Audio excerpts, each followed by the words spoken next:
In front of me is OnePlus Pad 2, and today I would like to show you how you can clone apps. Begin by launching Settings and tapping on Apps.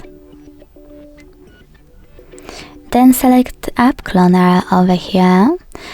Click on Agree and Continue and tap on any app that you wish to clone.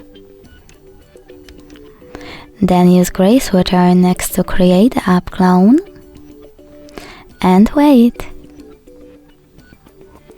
Then when it's ready, you can adjust those two options.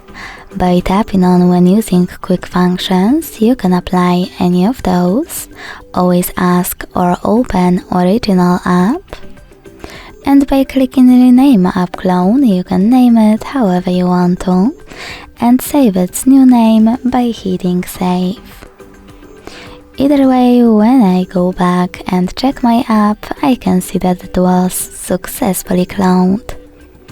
To delete this clone, go back to the same settings and use blue switcher next to Create App Clone.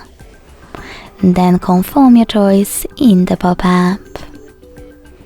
Thanks so much for watching. If you enjoyed this video, leave a like, comment and subscribe. Bye!